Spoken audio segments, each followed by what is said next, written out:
Coti, currency of the internet. In 2024, Coti has started its transition to a privacy-centric Ethereum Layer 2, offering high-speed scalable privacy utilizing the security and liquidity of Ethereum. In this infrastructure upgrade, the best parts of Coti's ecosystem will be migrated to Coti v2. Coti v2 will be permissionless and use Solidity as its programming language, and by that provide easier development for third-party developers. And with a breakthrough in the research on garbled circuits, this cryptographic protocol will be the heart of Coti v2 and offer a privacy solution at least 10 times faster than any existing zero-knowledge proof. Coti v2 offers confidential transactions. It is not a privacy coin. With privacy coins, someone can take an action without being identified. The result is visible, the person is not. This raises concerns as things as money laundering or terrorism are not traceable. This is why some countries have already banned and some exchanges have already delisted privacy coins. With confidential transactions, on the other hand, data is hidden. The person is visible, but the action is not. This is expected to be much more accepted by the market. Coti's garbled circuit technology is also superior to other existing solutions.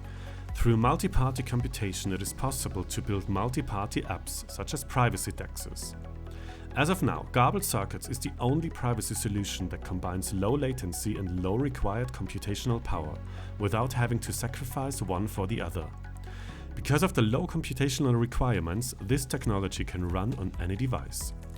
Garbled circuits have no single point of failure, which means there is no error in a single part of the system that can bring the whole system down. Finally, light storage is another advantage of garbled circuits. Garbled circuits are a quite complex cryptographic protocol that nobody has managed to combine with blockchain technology up until now.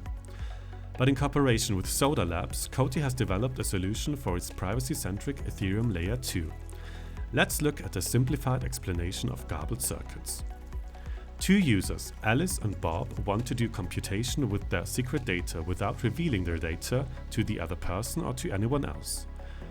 They encrypt their data through Coti's protocol and now both own a part of a key that is used for unlocking an encrypted smart contract.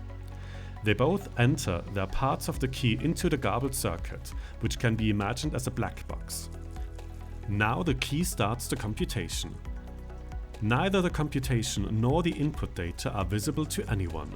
The garbled circuit will now generate an output. This output can either be public or encrypted.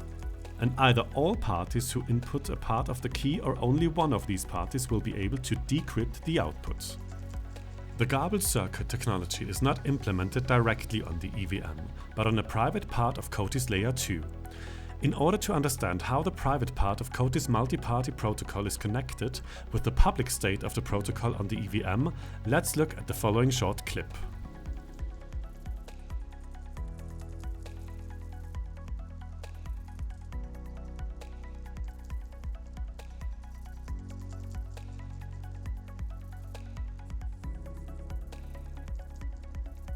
In this clip we can see a kitchen that can sometimes be found in fancy houses and apartments.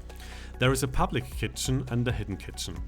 Both kitchens have the same functionality, but the secret kitchen may be used if there are guests and you don't want food to be prepared in front of them. Now let's take a deeper look at this analogy. We are already familiar with the public kitchen that stands for public blockchains. You can make transactions, sending different tokens to another user. In this example, you may hand over some tomatoes or onions to a person. Or you can execute a smart contract, which could be a recipe in our example. Now, if you want to use the secret kitchen, the private part of the blockchain, providing confidential transactions and computation, there are some requirements. First of all, you need to wrap your ingredients at a wrapping station so that nobody can see what you are bringing. This stands for the encryption of your input data. Then you hand your wrapped ingredient, your encrypted input data, into the secret kitchen, which is the garbled circuit. However, you and everybody else are not allowed to go into the kitchen. Now your ingredients are processed with a recipe, a smart contract. This recipe may work similar to recipes in the public kitchen, but they can only be used in the secret kitchen. These are so-called pseudo-contracts that are written in the multi-party computation bytecode rather than the EVM bytecode. The final meal, the output, is either handed out on a plate for everybody to be seen, or in a locked box that can be opened by only one or all of the people who handed their ingredients into the kitchen. The final meal is now in the public kitchen and the two states of the blockchain have been merged. Now let's have a look at how confidential transactions are actually processed on internal nodes. There are 4 parts. First of all, the key shares. These are random strings representing parts of a key that can be put together to create the actual key that gives access to the pseudo-contract. Secondly, the pseudo-contract encrypted inputs. Remember the wrapping station from the kitchen example. Before even entering the private part of the blockchain, the input data is encrypted. Thirdly, the pseudo-contract using Boolean functions in order to do computation with the input data. Finally, there is the output data that can be either public or encrypted, and the decryption may be accessible for all participating users or only some of them. Finally, let's look at a concrete example how this could look in practice. Let's imagine the health minister has ordered research on the pain medication XYZ that is used a lot in hospitals. There have been speculations that this medication could lead to an increased rate of heart attacks. The health minister now orders all hospitals in the country to submit the following data. A. The number of patients who were given XYZ. B. The number of patients who were not given XYZ.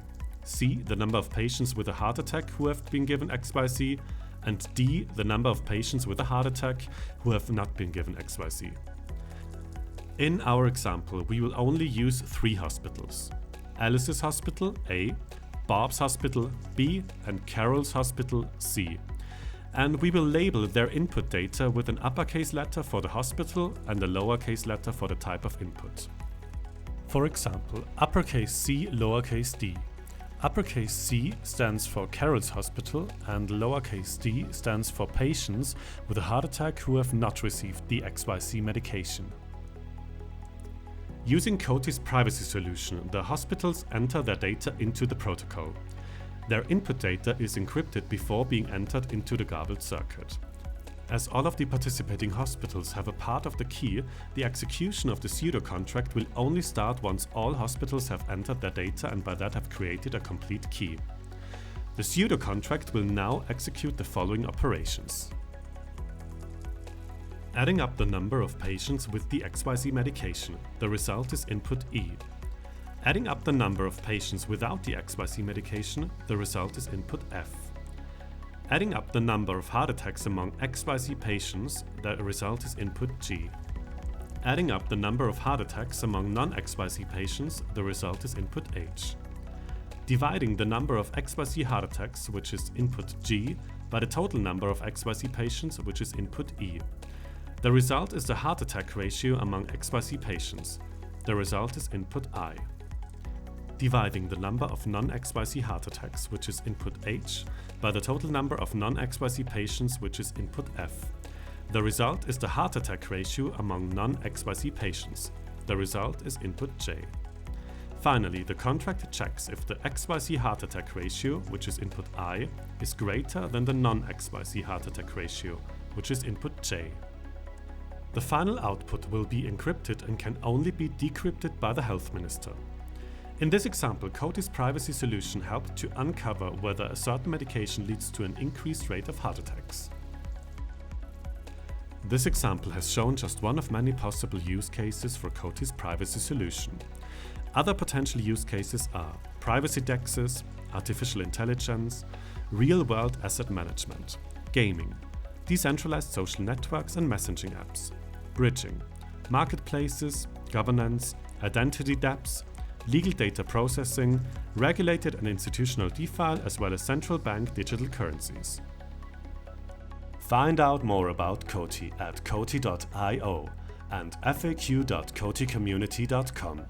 Stay up to date by following Coti at medium.com/CotiNetwork.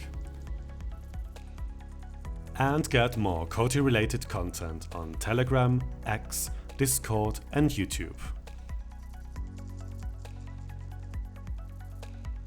And as always, stay Coti.